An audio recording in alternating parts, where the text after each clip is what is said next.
Kara was a character that we actually started designing even before we had fully established the actual narrative of the game.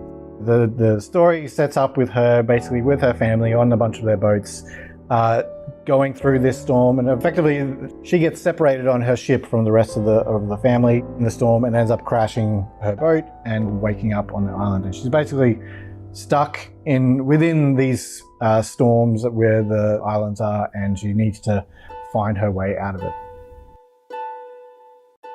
From the very beginning, we wanted Kara to be a nomadic character. So we wanted her to be moving through the game so that she could not only explore, but also to make her way through the narrative, and make her way through the journey she was going to go on. Kara is a character who's just been sort of thrown into this situation. She's not here by her own choice necessarily. You need somebody who comes from a place where that's the sort of thing that's expected of them to be able to survive.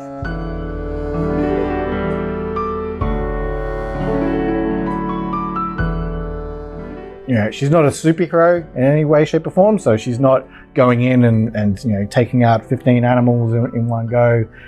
She's vulnerable, but she is capable, and that's kind of the personality that we wanted to get across with her. But Kara is ultimately trying to get home, trying to get back to her people. This isn't the sort of place, while it's beautiful, it's also dangerous.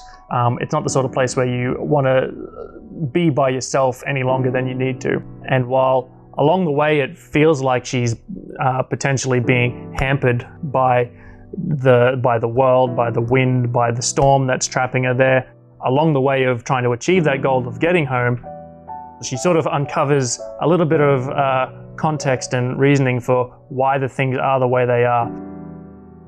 The Nautilus is introduced early on in the game.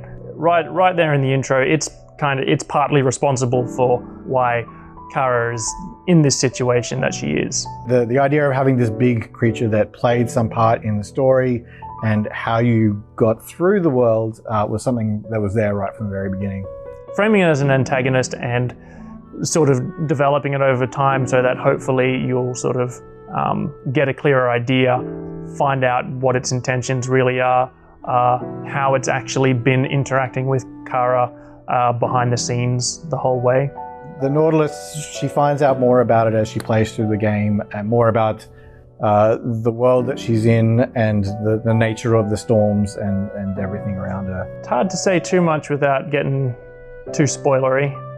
Their purpose will hopefully become more apparent as the player gets through.